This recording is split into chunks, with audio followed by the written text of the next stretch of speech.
안녕하십니까 수험생 여러분. 자, 어제 시간까지 이연 부담에 대해서 공부했습니다. 오늘은 이제 기출 사례 문제부터 살펴보겠습니다. 다만 그에 앞서 몇 가지만 언급할 내용이 있습니다. 잠깐 뒤돌아보면 우리가 물권법 공부할 때 가장 무슨 얘기 많이 했죠? 일단 물권의 특징이 뭡니까? 물권의 특징은 절대성과 배타성입니다. 그리고 대세적 효력이 있고, 일단 배타성과 관련해서 공시가 필요하다. 그리고 배타성과 관련해서 물권은 종류와 내용은 법에 의해서 정해질 필요성이 있다. 그리고 물권 변동 효력이 발생하려면 원칙적으로 186조에 따라 등기가 있어야 한다.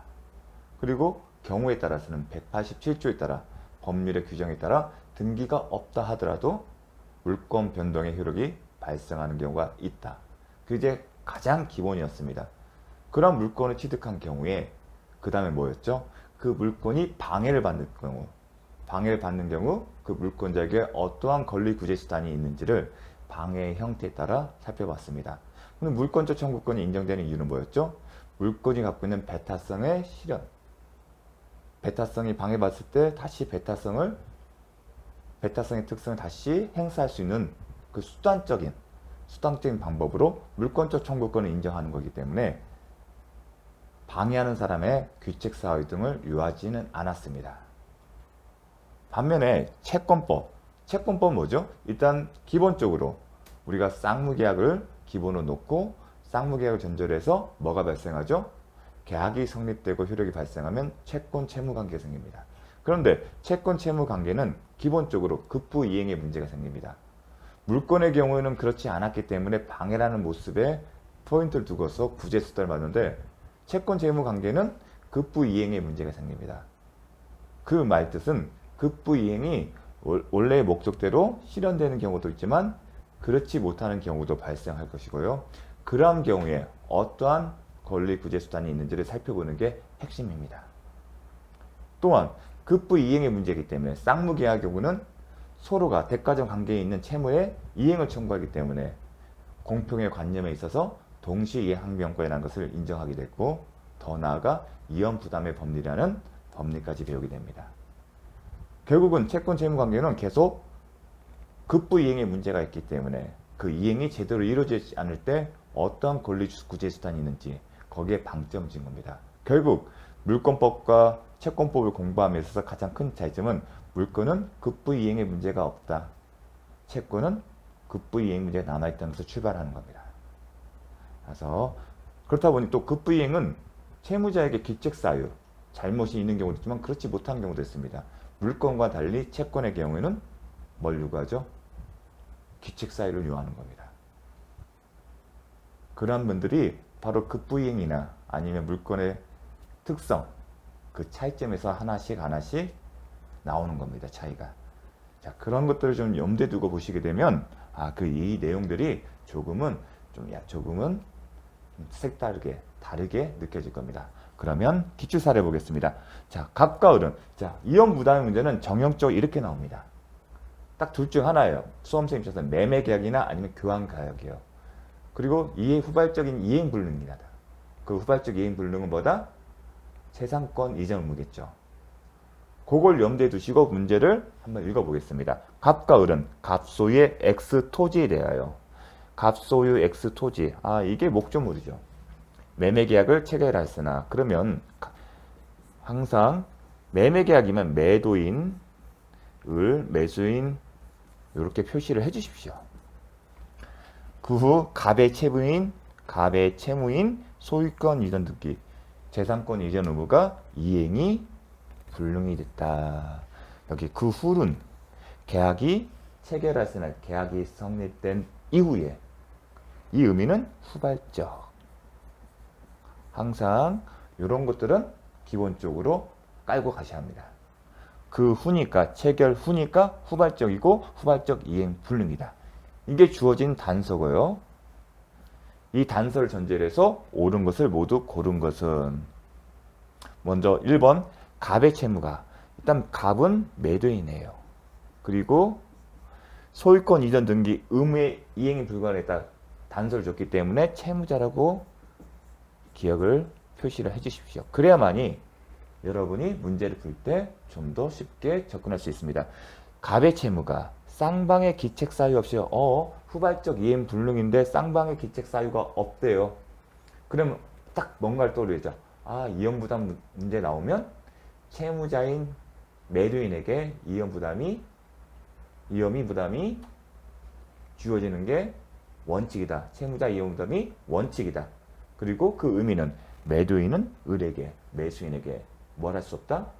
매매대금 지급 청구권 행사를 할 수 없다. 돈 달라는 얘기를 못한다는 겁니다. 그게 하나의 첫 번째 관점이죠. 그런데 지금은 뭐가 나왔죠? 이미 대금을 지급한 을은 그 대금을 부당이득 법리에 따라 반환 청구했다. 요것도 제가 기본적으로 기계적으로 기억한다고 했습니다. 지금 방금 언급한 것은 채무자 이연 부담이 묻는 게 아니라 뭐였죠? 채무자 이연 부담이 적용된다면 채무자에게 이연 부담을 묻는다면 그 얘기는 뭐라고 했죠? 계약관계의 소멸을 전제하는 거고, 만일에 매수인이 매도인에게 아니면 매도인 매수인에게 이미 지급한 급부가 있다면 부당이득 반환 법리에 따라서 반환을 청구할 수 있다. 특히 이 케이스 같은 경우는 뭐가 문제되다? 항상 매수인이 지급하는 계약금이 문제가 될 것이라고 얘기를 했습니다. 따라서 계약금은 지급된 게 있으면 매수인이 매도인에게 계약금을 준 게 있으면 법률상 원인 없이 지급된 거기 때문에 부당이득 반환 법리에 따라 반환 청구할 수 있다. 왜냐하면 이연 부담 법리에 적용되는 것은 뭐다? 계약 소멸을 전제로 하기 때문에. 이미 대금을 지급한 을은 그 대금을 부당이득 법리에 따라 반환 청구할 수 있다. 기억할 것은 뭐냐면 이게 부당이득 법리에 따라 반환 청구한다는 겁니다. 두 번째, 갑의 채무가 매도인 채무자의 채무가 누구예요? 을의 기책 사유로. 채권자의 기책 사유로. 그렇게 읽어야죠. 이연 부담이 나오게 되면 채무자 채권자를 반드시 기억을 하셔야 합니다. 그래야 혼동이 없습니다. 채권자의 기책 사유로 불능이 된 경우 뒤에 어떤 지문이 나올지는 모르겠지만 딱 기계적으로 합니다. 채무자 이연 부담이 원칙인데 예외적으로 뭐였죠? 채권자의 기책 사유로. 그다음 또 하나 기억하게 채권자의 수령 지체 중에 당사자의 책임 사유, 기책 사유 없이 후발적으로 이행 불능이 된 경우 두 가지를 떠올리셔야 합니다. 그 첫 번째 예외 사유구나. 그러면 채권자가 그 이행을 부담한다. 그 얘기는 뭐죠? 매도인은 매수인에게 돈 달라는 얘기를 할 수 있고 그 말인즉 을은 매수인은 매도인에게 뭘 한다? 매매대금 지급할 의무가 있는 겁니다. 그 얘기를 묻는 겁니다. 특별한 사정이 일어난 갑은 즉 채무자는 채권자에게 즉 매도인은 매수인에게 대금 지급을 청구할 수 있다. 맞는 지문입니다. 그렇죠. 세 번째, 을의 채권자로서야 이제 이해하기 편합니다. 채권자의 수령주체주에 쌍방의 기책 사유 없이 예외적으로 채권자가 그 이용을 부담한다고 했습니다. 그러면 매도인은 매수인에게 돈 달라는 얘기를 할 수 있다고 했죠. 그 말인즉 매수인은 매도인에게 매매대금 지급할 의무가 있는 겁니다. 그걸 묻는 겁니다. 갑의 채무가 이행 불능이 된 경우 갑은 을에게 대금 지급 청구할 수 없다. 틀렸죠? 할 수 있다. 왜냐하면 예외 사유에 해당되기 때문에 즉 채권자가 그 이용을 부담하기 때문에 갑은 을에게 매매대금을 지급을 청구할 수 있다. 따라서 이런 기출사례 이연 부담과 관련해서는 항상 채무자 채권자 표현을 잘 쓰셔야 합니다. 그래야 이게 원칙이 적용되는지 아니면 예외가 적용되는지를 금방 캐치할 수 있습니다. 이런 식으로 문제를 푸셔야 합니다. 다음 심화학습 이제 정리를 해보겠습니다. 정리를 하면서 채권법의 급부 이행과 결국 채권은 급부 이행의 문제가 있고 급부 이행이 제대로 이루어지면 특히 그 급부가 목적물이 재산권 이전과 관련됐으면 등기가 되어 있는지 살펴보고 그게 쟁점이 되겠지만 지금은 우리가 수험생 입장에서 배우는 것은 이 급부 이행이 제대로 이루어지지 아니한 경우를 전제로 해서 그 구제 방안을 무엇인지를 하나씩 기억을 해야 합니다. 따라서 여러분들이 이 채권법 파트에서 기억하면 어떠한 상황에서는 뭐가 문제되는지를 정확하게 암기하고 계셔야 합니다. 달달달. 이거는 이해도 중요하지만 이해를 전제하고 나서 암기를 하셔야 합니다. 이런 상황에서는 이런 상황에서는 이게 문제된다. 이런 상황에서는 이게 문제된다. 그게 기계적으로 암기가 되어 있습니다. 다만 이거를 풀어서 기억을 하게 되면 이해가 안 돼요. 그래서 사례를 가지고 어차피 사례형으로 나올 확률이 더 높기 때문에 그렇게 기억을 해주셨으면 좋겠습니다. 한번 보겠습니다. 갑과 을은 갑 소유의 상가에 대해서 매매 계약을 체결했다. 그러면 갑고 이런 것도 연습을 많이 해주십시오. 매도인, 을은 매수인이고 상가예요. 목적물은 상가, 부동산이구나. 매매 계약, 자 포인트는 뭡니다. 매매 계약을 체결할 당시에 상가가 이미 소멸됐어요. 즉 매매 계약 체결 당시에 처음부터 매매 계약 체결 당시부터 목적을 달성할 수 없는 겁니다. 어떤 목적이죠? 상가에 관한 소유권을 넘길 수가 없는 상황이었습니다. 그러한 경우를 뭐라 하면 원시적으로 처음부터 이 원시냐 후발은 매매계약 성립시를 기준으로 판단하는 건데 원시적이고요. 상가가 소멸, 물리적으로 소멸됐기 때문에 객관적으로 표현을 씁니다. 그러면 대응하는 개념으로 원시적이 있으면 후발적이라는 개념이 있을 거고요. 객관적이면 주관적이라는 대응하는 개념이 있을 겁니다. 자, 상가가 계약 체결 당시 소멸됐으면 이는 원시적, 객관적, 전부 불능이에요. 전부란 얘기는 목적물 전체가 없는 거고요. 일부라면요. 목적물 전부가 아닌 일부가 소멸한 경우입니다. 그리고 객관적인 것은 아예 물리적으로 훼손된 거고요. 주관적으로는 물리적으로는 존재하는데 그 권리가 매도인의 것이 아닌 제3자의 것입니다. 소유권이 다른 사람에게 있다는 겁니다. 그게 뭐라고 하죠? 타인 권리의 매매입니다. 그렇게 하나씩 하십시오. 그러면 원시적 객관적인 전부 불능일 경우에는 그 계약의 효력은 어떻게 된다? 효력이 없어요. 효력이 없기 때문에 무효라는 표현을 씁니다. 효력이 없다, 그게 무효입니다. 따라서 그러면 효력이 없다는 얘기는 뭐죠? 채권 채무 관계가 발생을 안 해요. 채권 채무 관계가 갑과 을 사이는 없다는 얘기는 뭐죠?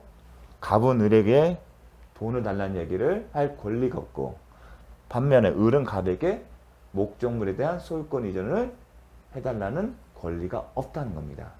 그런 채권 채무 관계 없기 때문에 채권의 특징인 급부이행 문제 또한 없는 겁니다. 당연히. 따라서 급부이행 문제가 없기 때문에 채무 불이행 문제는 없습니다.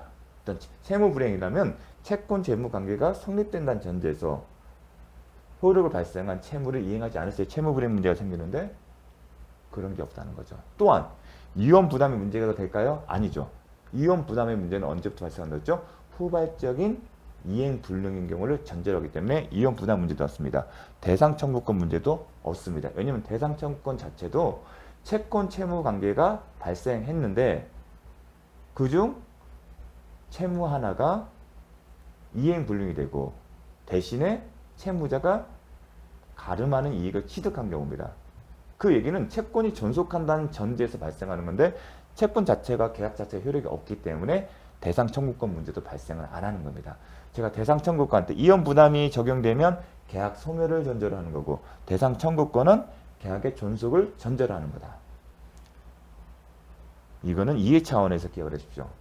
채무 불이행이나 이혼 부담 대상 채권은 채권이 계약이 효력이 발생해서 채권 채무 관계가 있다는 전제에서 출발하는 것들입니다. 하지만 이거는 애시당초부터 계약이 효력이 발생하지 않기 때문에 채권 채무 관계가 없어요. 그 출발점이 없기 때문에 이런 문제는 아니라는 겁니다. 이해 차원에서 하십시오. 단지 535조의 계약 체결상 과실이 있으면 그 책임을 묻는 계약 체결상의 과실의 문제만 있다. 그런데 535조는 공인중개사의 시험 범위가 아니다. 그런데 간혹 원시적 객관적 전무불능 이러한 경우에는 계약 체결상 가치상 과실이 문제된다.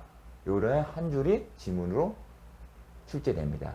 간혹 가다가. 그래서 결론을 얘기하게 되면 원시적 객관적 전부 불능인 경우에는 535제 여러분이 딱 명확하게 해서는 535제 계약 체결상에 계약 체결 과정에 과실이 있다는 얘기입니다. 그 때는 일정한 손해배상 책임이 있다는 겁니다. 이 경우에는 535조의 문제다. 요게 결론입니다. 반면에 2번 상가가 갑이 아닌 제3자의 소유인 경우, 이 얘기는 뭐냐, 물리적으로는 존재하고 아무 문제가 없는데 다만 매매 목적물의 소유권이 매도인이 아닌 제3자인 경우에, 자, 원시적, 주관적, 전부 불능이다. 요걸 뭐라고 표현하냐? 타인 권리의 매매. 기억할 것은 원시적, 주관적, 전부 불능이 어떤 건지 이제 이해하셨죠? 그러면 기계적으로 이건 타인 권리의 매매고 이 계약 자체는 유효하다. 민증할 때도, 물권법 할 때도 등기가 효력이 없어서 순차적으로 원인무효인 된 경우에 타인 권리의 매매에 해당되는 경우가 생겼죠. 하지만 그 매매계약처는 유효하기 때문에 물권적 합의가 하자가 있어서 처분권한이 없기 때문에 그 등기는 무효, 효력이 없다. 기억나십니까? 물권례처분행위. 그때도 얘기를 했었습니다. 타인 권리 매매고 유효하다. 이 경우에는 수험생 입장에서는 담보 책임이에요. 결국은. 담보 책임이 포인트예요. 그래서 나중에 매매계약편에서 이 담보 책임, 타인 권리 매매인 경우에 인정되는 담보 책임의 그 권리를 살펴보는 것이 중요합니다. 하지만 이 경우에도 타인 권리 매매는 이런 의무가 있어요. 매매 계약이 있으면 채권 채무 관계예요. 기본적으로 매도인은 재산권을 이전할 의무가 있죠. 매수인은. 반면에 대가적 관계에 있는 채무를 부담하는데 매수인은 어떤 채무죠? 매매 대금을 지급할 의무가 있어요. 그런데 타인 권리 매매에서는 재산권 이전 의무가 있는데 앞에 수식어가 붙어요. 어떤 걸까요? 제3자에서 자기 명의로 소유권을 취득한 다음 매수인에게 이전할 의무겠죠. 왜냐면 타인 권리 매매니까. 즉 매도인이 매수인에게 소유권을 넘기려면 제3자 명의에서 매도인 앞으로 소유권을 넘긴 다음에, 그런 다음에 매수인에게 넘어갈 수 있잖아요. 제3자 명의인데 바로 매수인한테 갈 수는 없습니다. 자, 등기부상 권리자가 제3자에서 매도인을 간 다음에 그 다음에 매수인이 이렇게 가요. 순차적으로. 그러려면 매도인은 제3자 상대로 해서 소유권을 넘겨받을 의무가 있는 거죠. 넘겨받아 매수인에게 이전할 의무가 있다. 그게 타인 권리 매매에서의 의무의 구체적인 모습입니다. 그런데 그럼에도 불구하고 그런 의무가 있음에도 불구하고 매도인이 제3자로부터 소유권을 넘겨받지 못하면 이행불능이 되는 거고요. 그 경우에는 채무불이행 책임이 문제될 수가 있습니다. 특히 타인 권리 매매에 대해서는 민법이 정한 담보 책임뿐만 아니라 별개로 계약법이 정하고 있는 채무불이행에 의한 책임도 별도로 경합해서 권리를 행사할 수 있다. 이게 하나 또 쟁점이 됩니다. 근데 요거는 나중에 매매편에서 다시 한번 강조합니다. 왜냐면 여기서는 좀 그냥 이 정도 선에서만 기억하시고, 오히려 기억할 것은 유효다. 이것만 기억하십니다. 이거는 오히려 매매계약에서 의미가 있습니다. 왜냐면 쟁점은 수험생 입장에서는 이게 쟁점이 될 거거든요. 자, 3번 다음 넘어가겠습니다. 매매계약 체결 후, 항상 체결 후, 체결 당시 그 표현을 잘 봅니다. 체결 후 상가 소유자인 갑의 고의 또는 가실, 이걸 어떻게 읽는다? 기책 사유로. 수험생 입장에서는 기책 사유가 있다는 표현은 아니고요. 고의 또는 가실이라는 표현을 쓸 거예요. 그러면 기책 사유가 있고 채무불이행 책임을 부담하는구나. 근데 채무불이행 책임의 유형이 이행지체냐 이행불이냐 나눌 거고요.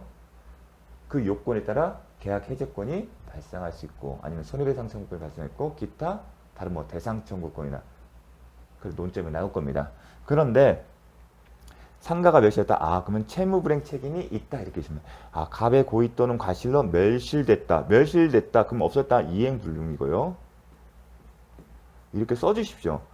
후니까 후발적이에요. 후발적 이행물. 그런데 갑의 채무자의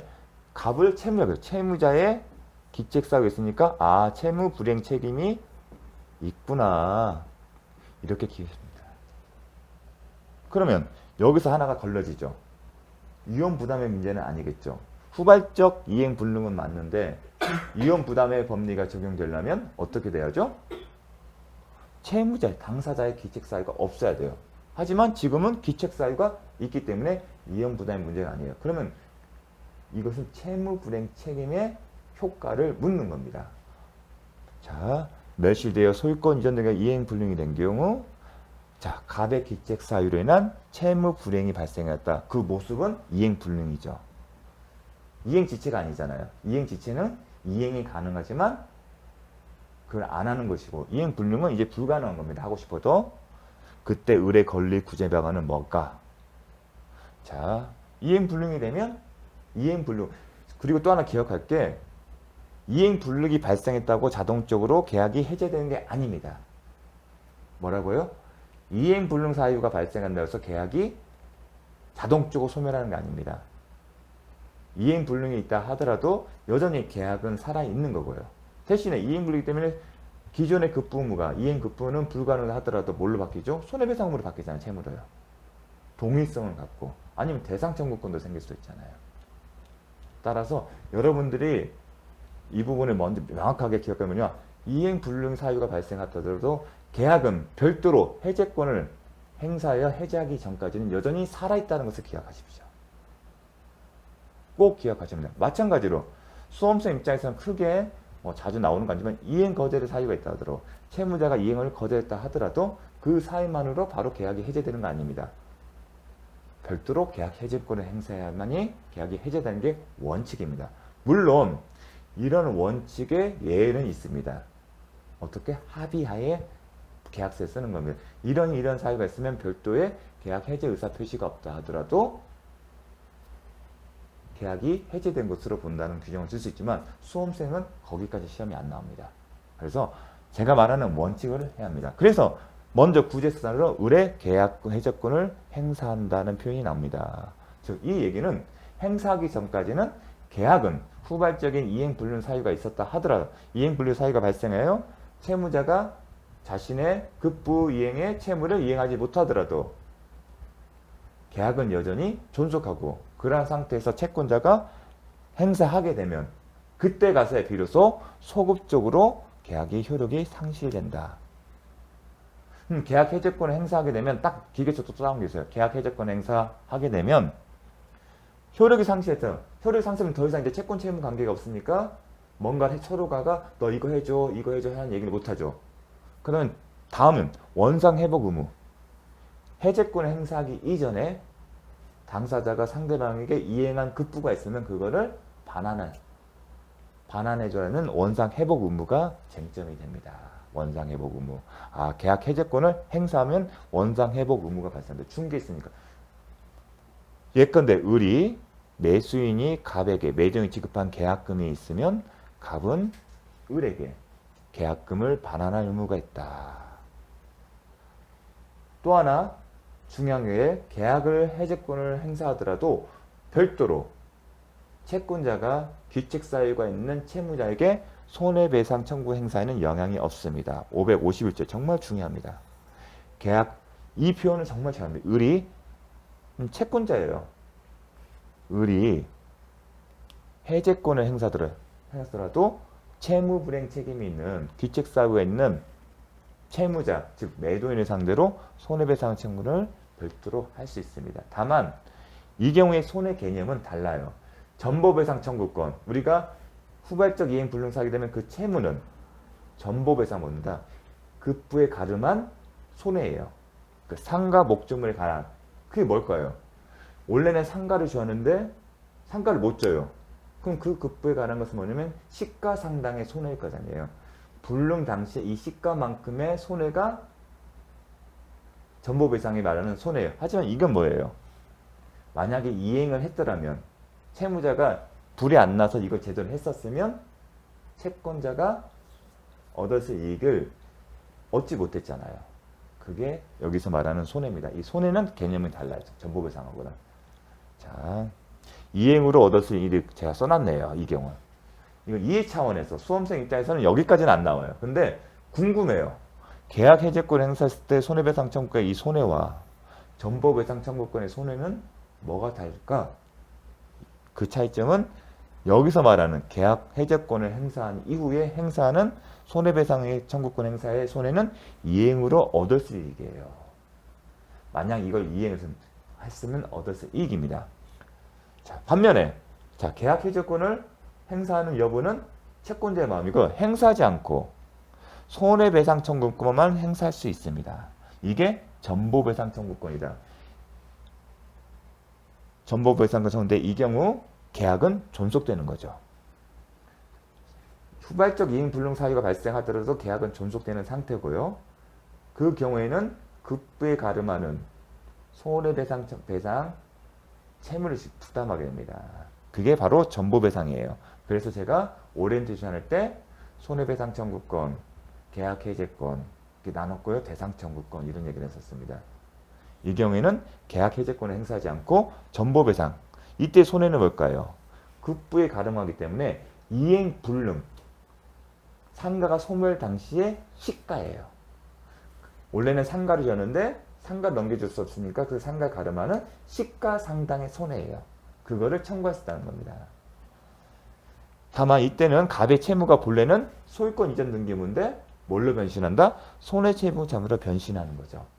근데 기억할 게 동일성이 유지된다.